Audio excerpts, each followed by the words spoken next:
Hello everyone. Welcome to the Talk Power English Class YouTube channel, your go-to channel for mastering the English. Today in this video, I'm going to tell you how to speak English fluently and clearly. You speaking English powerfully. Speaking English fluently in 6 months. Fluent in 6 months. Is it possible? Can you do it? Can you speak English fluently and powerfully in 6 months? 6 months from today? The answer is yes. Yes, you can. Absolutely yes, you can. Let's talk about what this means to be fluent and how to do it. First, let's talk about this word fluent. Fluent in 6 months. Fluent. What does this word mean? Fluent has the same root as the word fluid. Fluid means flowing or moving like water. Water-like movement, right? So if you think of water, think of a river or a stream. How does it move? It moves spoken. That's why I use the name spoken English. Water moves spokenly and smoothly, right? That's how water flows or moves. So, fluent or fluency means a smooth movement. Now, if we're talking about English, what are we talking about? It's the smooth movement of words, phrases, sentences, the language. It means you speak in a way that's fairly spoken and smooth. The opposite of fluent would be to speak like this and, right? That's the opposite of fluent. It means the words are not coming out smoothly, easily, or naturally. That's not fluent. When we say fluent or fluency, we're specifically talking about speaking and how the words come out. That's the real meaning of fluency, flowing like water. I often try to use the phrase powerful or powerfully speak. Speak, speak, speak powerfully. This means you're confident when you speak. The words come out fairly easily. They flow out. This does not mean perfection. Let's talk about what fluency does not mean. First, fluency does not mean perfection. If you're fluent, you're conversationally fluent. It means you're fluent in normal conversation, but not perfect. You will make mistakes, grammar mistakes, pronunciation mistakes. Hey, I make mistakes sometimes still, so you're going to make mistakes. It's not perfection. Second, fluency does not mean speaking like a native speaker. When you speak fluently, it does not mean you speak at the same level as I do. I learned English from when I was a baby, so it does not mean like a native speaker. That's a much higher level of English speaking. It's very, very advanced. You don't need that advanced level to speak fluently for your words to come out easily and for you to communicate effectively. Fluency is the first level of communicating effectively and powerfully. The words come out fairly easily. Do you need a huge amount of vocabulary to speak fluently? No, you don't. We're talking about conversational fluency. When you are fluent and conversationally fluent, what does it mean? It means you speak and communicate fairly easily, effectively, and powerfully in normal conversations, normal, everyday topics. We're not talking about special topics like economics or business or something from school. No, everyday conversations, talking about the weather, your feelings, what you did today, or what you're going to do tomorrow. Buying a train ticket, going shopping, those everyday normal conversations. For that, you only need about 3,000 words of vocabulary. Some people say less, some say a little more. I'll just give you the average, around 3,000 words. That's not a huge amount. It's not small, but it's not huge. If you can use 3,000 words fairly easily in natural phrases, you're fluent. You're conversationally fluent. Are you finished with English at that point? No, you're not. You still have a long way to go if you want to be like a native speaker or close to a native. But you can certainly be fluent in 6 months. This means you speak powerfully, naturally, smoothly, fairly smoothly, with mistakes. You will definitely be making mistakes still after 6 months. Don't worry about it. As long as people understand you, as long as you're communicating well, you're fluent. Let's talk about the next part. Fluent in 6 months. 6 months. What do we mean by that? 6 months.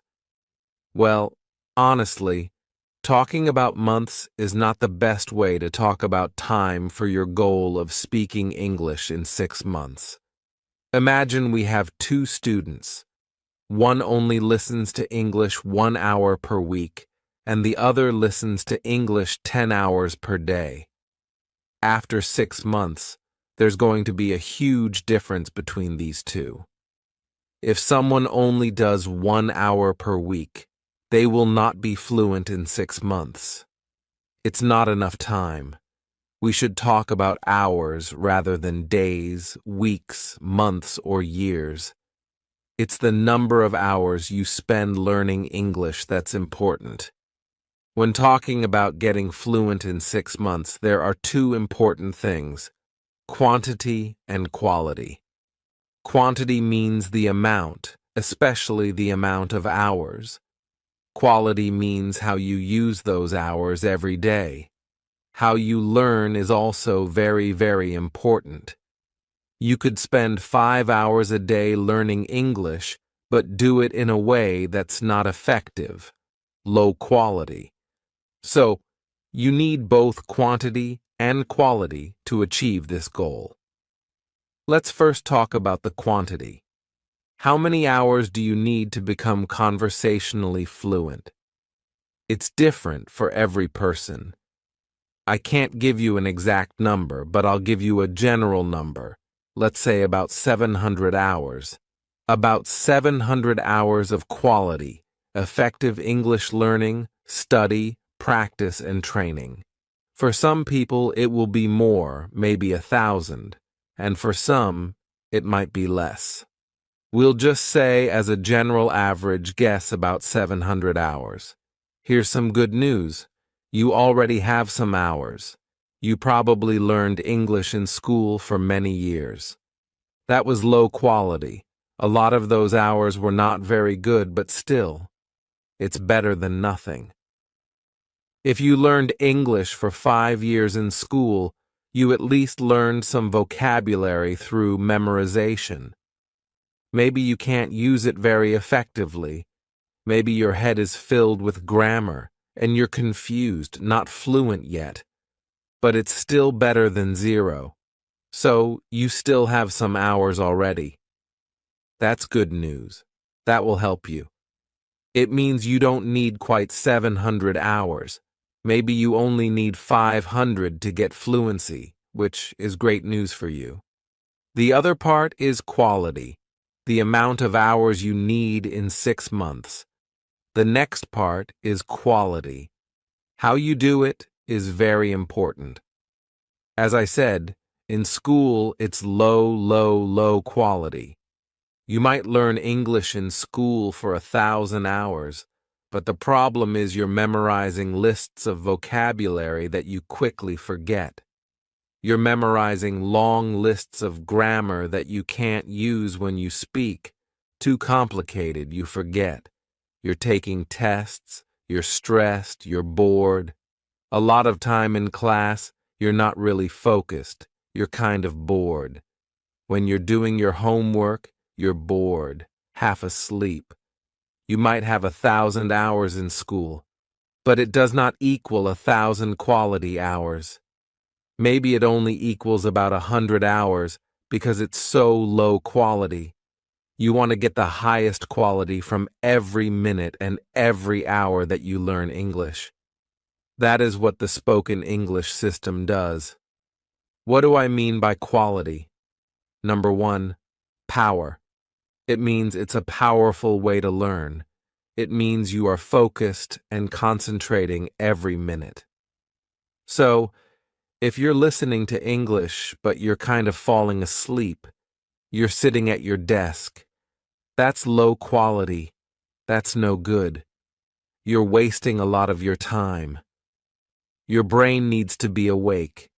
You need to be focused. You need to be listening carefully to every word, every phrase. That's the highest quality, alert, awake, maximum concentration. It needs to be understandable. This is something else for quality English learning. You must understand it. If you don't understand it, you're wasting your time. This is the problem if you're at a lower level and you listen to a movie or a TV show.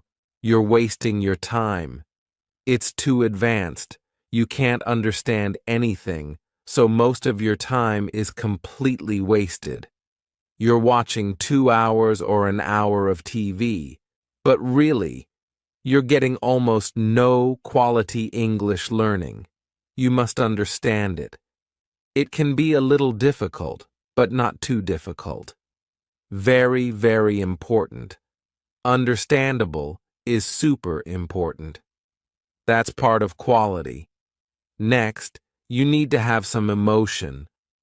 Positive, even negative sometimes, but especially strong positive emotions will help you learn much faster. That's also part of quality. It's why I use stories a lot in spoken English. Just think about it. When you learn something with no emotion, just kind of flat, it's much easier to forget.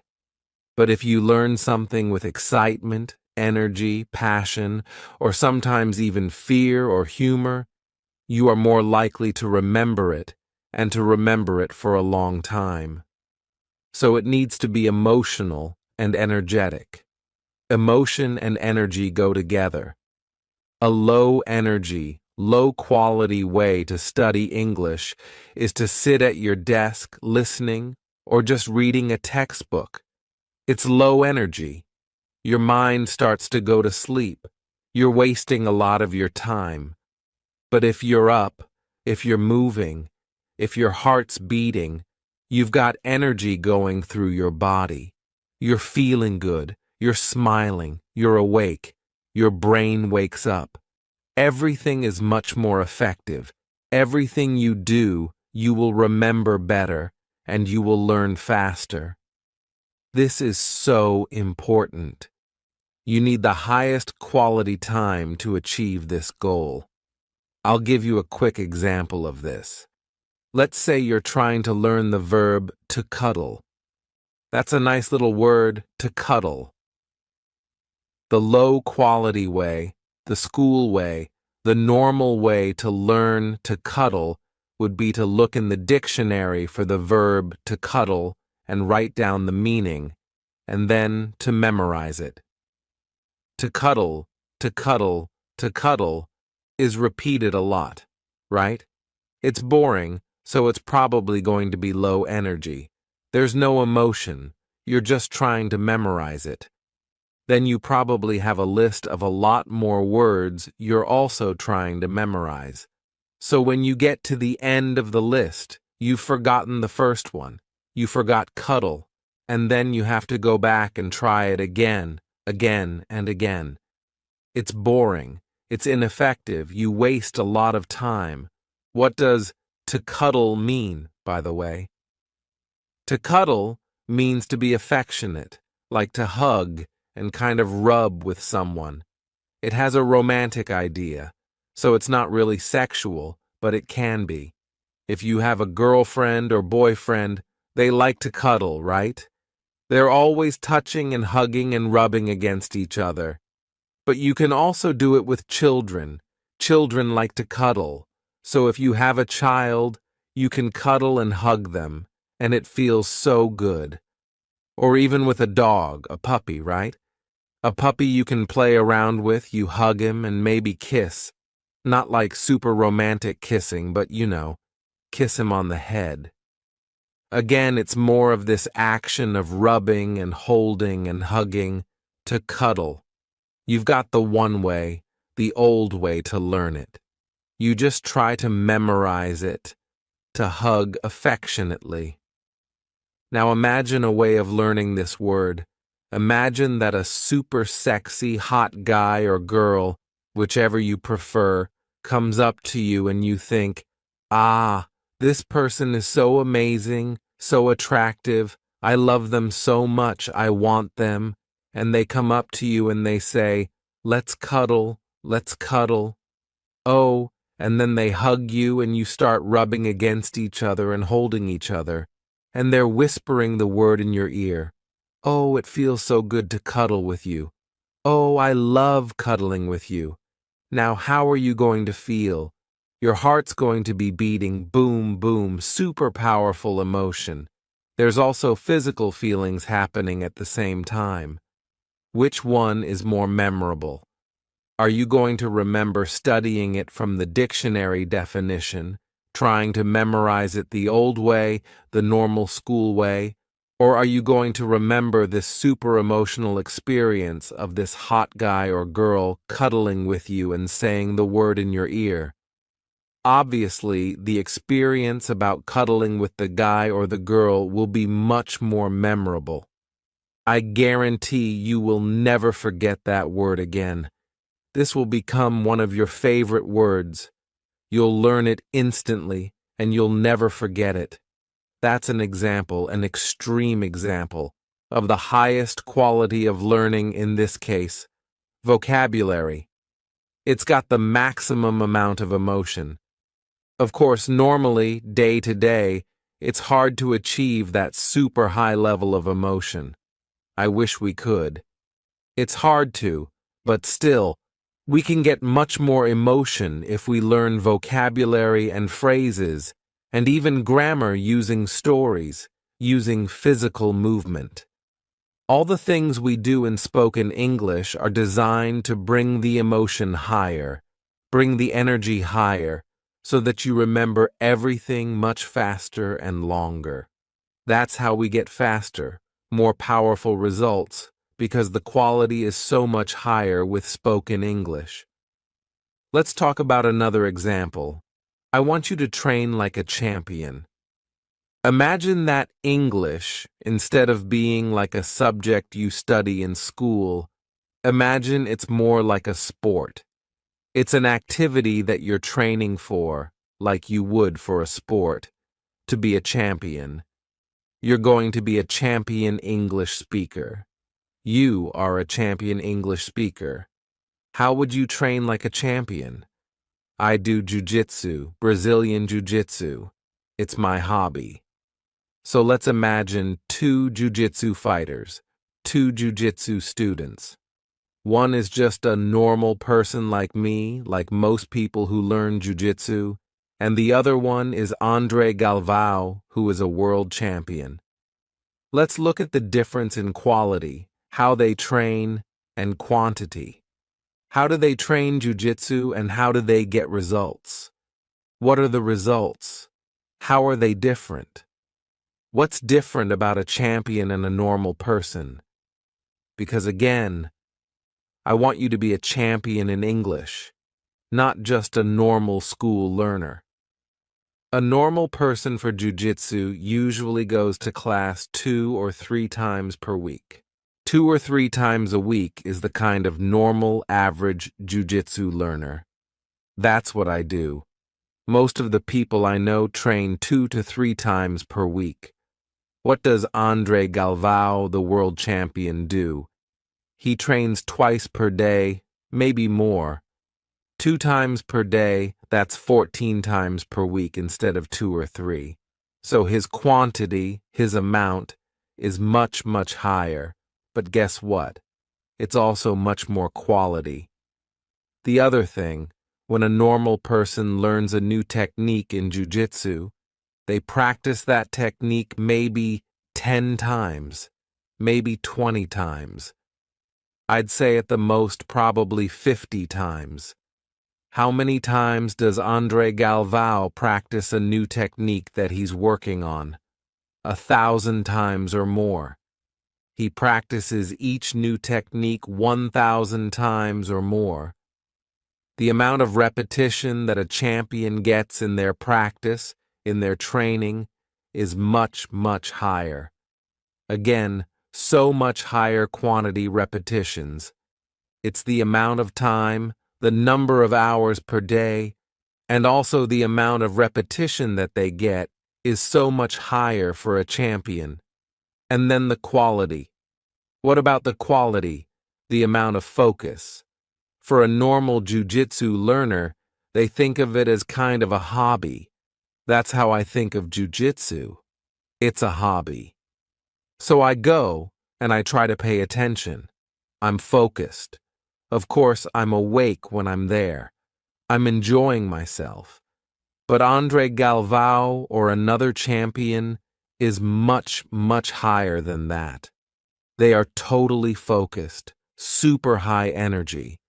They are serious. They are concentrating every minute. They are learning every minute.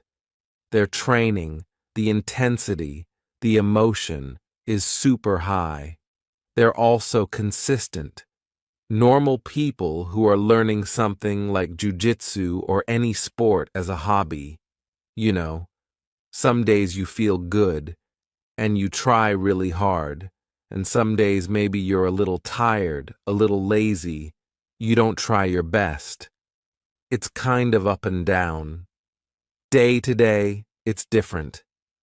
A champion like Andre Galvao, every moment, every day, every training, it's 100% effort all the time. 100% energy all the time. 100% passion and emotion all the time. Every minute, every hour, every week, every month of training. The emotional quality, the energy, is so much higher than just regular, normal people. And of course, what's the result? Andre Galvao, super fast improvement, world champion. Normal people, still improving, but slow, slow improvement. I'm getting a little better at jiu-jitsu, but it's very slow. Most people, they improve, but slowly. Nothing like a champion. Normal people will never become world champions. We can learn from this example because we see this in all sports, in all different skill areas. The same idea of quantity and quality determines the amount of success you have, how powerful your results are, and how fast your improvement is. So I want you to be a powerful champion. I want you to be the Andre Galvao of English learning. You can be a champion English speaker. You can speak English powerfully and fluently in 6 months. 6 months from now, you can do it. You will do it when you use the spoken English system, the highest quantity you can get, and of course, most importantly, the highest quality every single time you listen to English, learn English, and train with English. Quality, quality, quality. That's what spoken English is about. Now, another important point. Don't let anyone else tell you that you cannot do this. Don't let anyone else tell you that you can't do anything in life, not just about English, anything. There are always people out there who will tell you you can't do it. It can't be done. You can't be fluent in 6 months. You can't make a lot of money. You can't start your own business. You can't. You can't. Right? There's always these negative people in life. I promise you, anytime you try to do something amazing, Anytime you try to succeed, anytime you push yourself, there will be people telling you, you can't do it. There will be people trying to make you feel weaker. I don't know if it's jealousy. I don't know if they're disappointed in their own life. I don't know why they do it, but they do. There are just a lot of negative people in the world who will criticize you, who will tell you, you can't do it, you shouldn't do it, all the time. Don't listen to these people. Champions do not listen to negative people. Champions just ignore those people. See, my job is the opposite. I always call myself an English coach, not a teacher. I think teachers are too negative. I just don't like the word teacher. Coach, right? My job is to be your coach. And as your coach, I want to destroy doubt. I want to destroy weakness, okay? I want to build your power. I want to build and increase your confidence. I want you to believe in yourself. I want you to dream bigger. I want you to dream more powerfully. I want you to believe that you can do it, that you will do it. Whatever you want in life, certainly English. But anything else that you want in your life, you can do it. It is possible. You can be powerful in your life. You can speak English powerfully. You can be fluent in 6 months. You can eventually become like a native speaker if that's what you want. You can do it. You do have the power. Trust yourself. Don't listen to all the people who say, no, no, no, you can't, you can't. No, you can and you will. Will it always be easy? No. But you're strong. You will find the strength. You will find the power. You can and you will be a champion. Just believe in yourself. That is my message to you. Think like a champion. Act like a champion. Train like a champion with English, and you will speak English powerfully and fluently in 6 months, maybe less, maybe more. It's your decision. You can and you will do it. Be a champion and trust yourself. Go to Talk Power English Class YouTube channel and practice every day. See you next time. Once upon a time, there was a man who lived in Scotland. The man was quite old. His name was Walter. Walter had never married. He had no children or family nearby. He had lived for many years alone, but he was very kind. He always treated everyone nicely. Walter had never travelled far. He had travelled around his home in Scotland. But he had not gone farther. Now it was time to act. He had a mission. Walter didn't have a lot of funds, but he was not poor.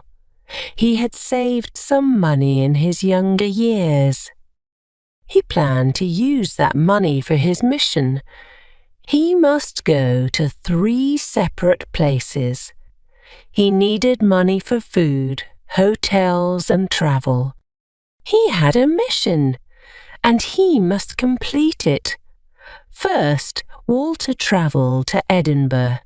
A lot of people watched him as he passed by. He hadn't cut his hair in a long time. He had a long beard. His clothes were very strange as well. He looked a bit different on the streets of the big city. Walter arrived at the meadows. It was a very large park in Edinburgh. It was full of people. Walter approached a young man. The man was about 25 years old. He was reading a local newspaper. He was sitting against a tree. He looked very calm. Walter sat down next to the man. "Good afternoon," Walter said. "Hello," answered the man. He looked at Walter suspiciously. Then he carried on reading. "How are you, David?" Walter said. The man looked up.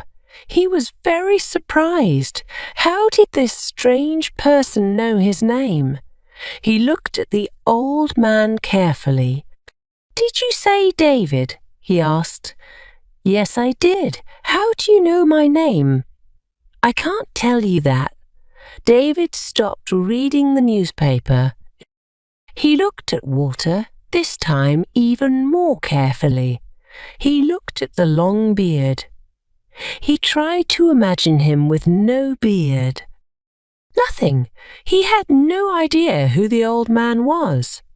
"What do you want?" asked David. By now he was very suspicious. "Don't worry," said Walter.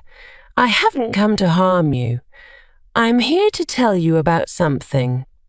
"Go ahead," replied the man. "Tell me." Walter pulled a picture out of his pocket. In the picture there was a chest. It looked very old. It also looked like it might have something inside it. Something of value. "What's that?" David asked. "Don't you know what it is? It looks like a chest. I've never seen it in my life." Walter looked at David closely. Then he pointed to the picture. "Look at this." David looked. The chest had a lock. The lock had 3 zeros on it. "It's a lock." "Yes," and Walter continued. "The numbers are missing?" David questioned. "That's it," said Walter. "All 3 numbers are missing." He looked at David closely. "I need those 3 numbers for my mission," Walter said. "Mission? What mission?" "I can't tell you that," the old man replied calmly. David didn't understand. He had no idea what the man wanted. How could he give the man numbers he didn't know? Finally, Walter said, "I'm sure you've got one of those numbers." "I don't know what you are talking about." "Think about it, David. You must have an old object. An object with a number on it." David thought carefully. He had no such object. He was sure of it. Then he remembered something. He did have one thing with a number. Maybe that was it? "Now that you mention it," he said excitedly, "I may have something. Wait here. I'll go and get it." "So are you going?" asked Walter. "To my house. I need to get something." "Wait, I'll come with you." David looked at the man suspiciously once again. The man was old. He seemed nice. He guessed it would not be a problem. "Okay," he said. "Follow me." David and Walter left the park. They went back along a small street. Then they took a bus to David's house. It was in a different part of town. While they travelled, David asked Walter, "What's your name?" "My name is Walter. Walter Davies." "And how long have you been in Edinburgh?" "Mr. Davies." "Oh, please call me Walter. No need to be so polite." "Okay, Walter." "How long have you been in Edinburgh?" "I've been here 2 hours." "Oh, really? That's not long." "Yes, but I like it." "There are a lot of nice people and interesting sights here." "Yes, there are." The 2 men continued talking. Soon they reached David's house. The house was small and neat. David took Walter to the garage. David kept many things from his past there. He had things from when he was a boy. He had some old photos. He even had some old school notes. "What are we looking for here?" asked Walter. "I remembered something I have. It sounds like the object you are looking for." An old object with a number? Yes, an old object with a number. Please wait a minute. I'm going to look. For half an hour, David searched. Walter tried to help. David asked Walter to sit down. He wanted to find it himself. After an hour, David finally found the object. "Look, Walter," he said with excitement. "I found it." "What have you found?" Walter asked. He got up and walked over. He looked at David carefully. "How do you know it's what I need?" "I don't know, but I've had this for a long time. And it has a number." David unwrapped an old cloth. Inside was a gold necklace, and inside the necklace there was a number. "When you said you needed something with a number," David began, "I remembered this." "Do you remember who gave you that necklace?"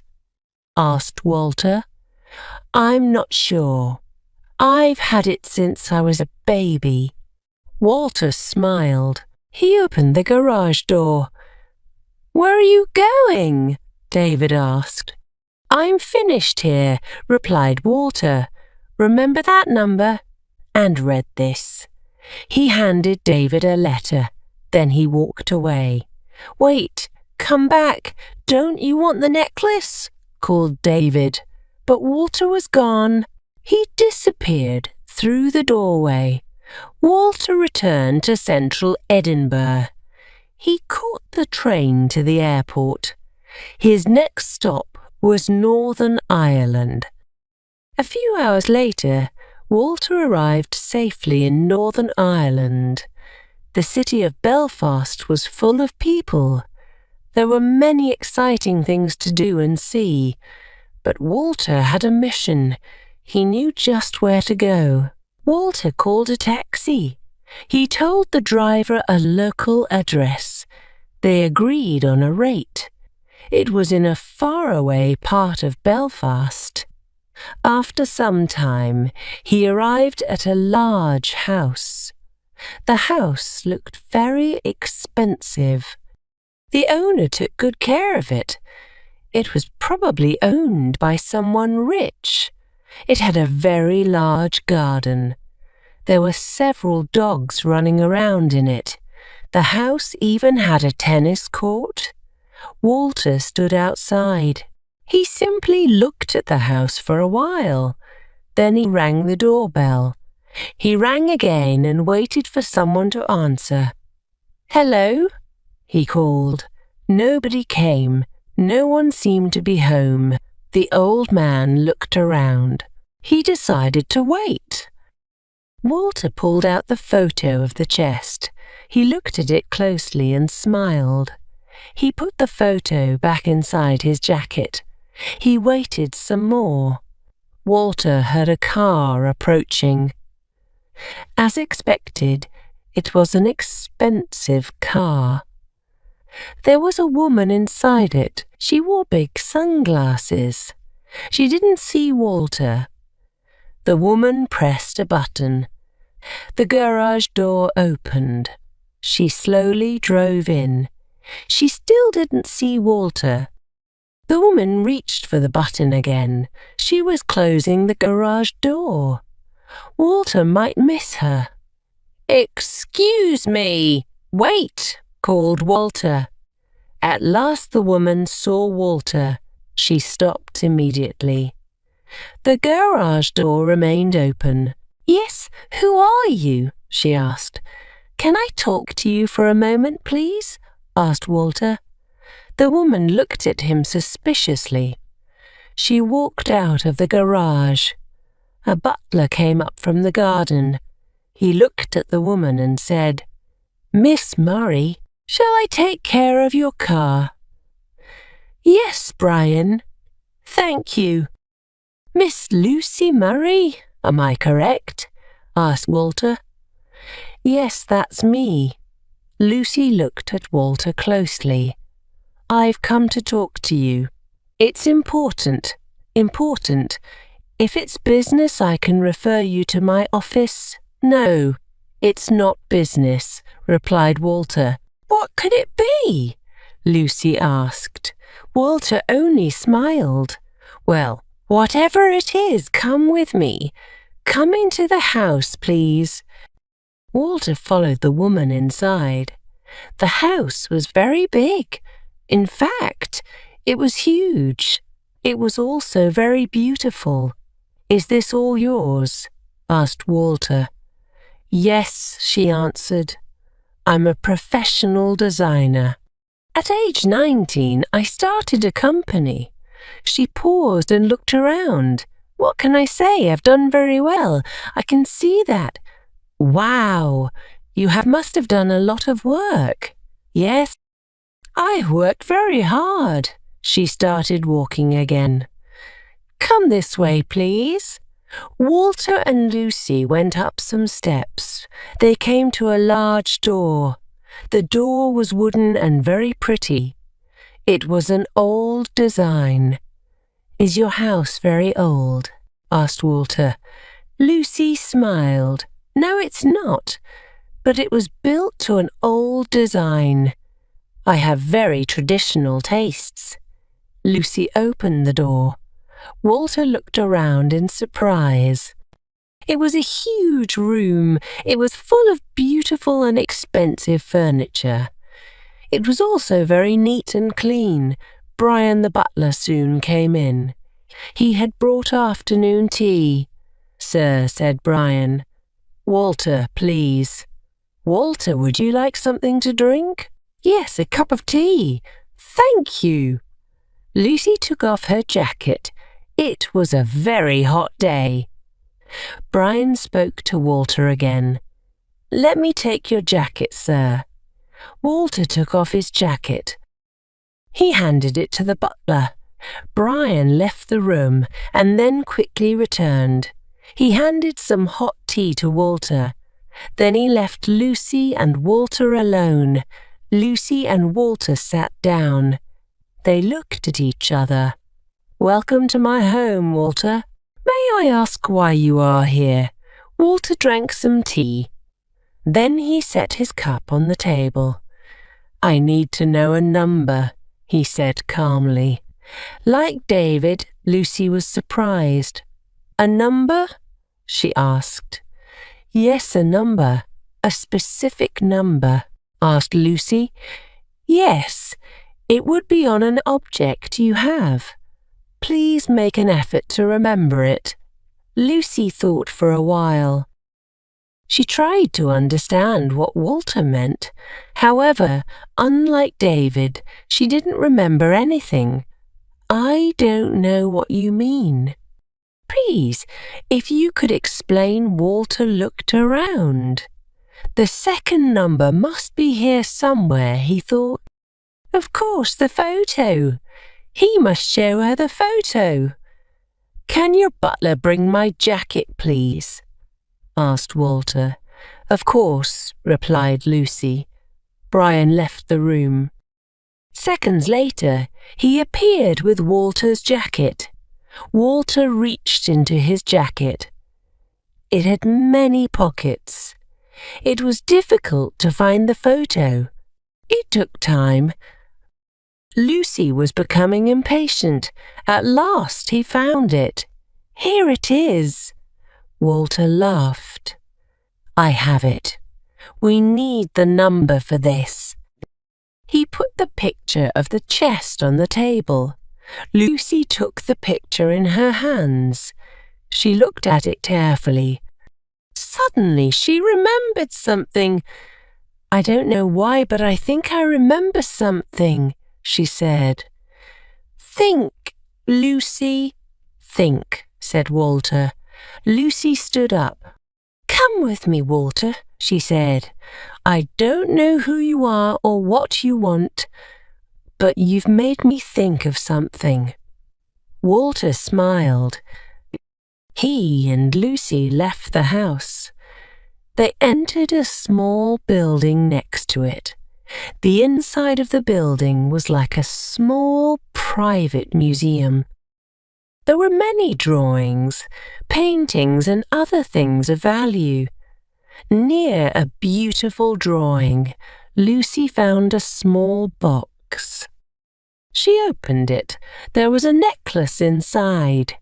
The necklace was just like David's. It was very old, but Lucy was able to open the necklace. She was still able to recognize the number inside. Lucy gave the necklace to Walter. He looked at it carefully. "Okay, that's all I needed," he said calmly. "I still don't understand, Walter. What is it that you want?" "The chest reminded me of the necklace, but I don't know why." "Do you? Is that important?" Walter paused a moment. "I have to go now, Lucy. Please don't ask any more questions." He handed her a letter. Then Walter paused and said, "Remember the number," and read this. "It will help." Walter turned and left Lucy's house. As he disappeared, he called, "I'm off to London. See you soon, Lucy." Lucy didn't say goodbye. She couldn't. She had no idea why Walter had come. She looked at the letter. It all seemed very suspicious, but yet somehow important. She preferred to forget everything, but she would let the old man have his fun. She slowly opened the letter. At Belfast Airport, Walter bought food for the trip. What he really needed was a rest. He was getting tired. Then he remembered. There was just one more person to meet. Then his mission was complete. Walter boarded his flight. Shortly after, he arrived in London.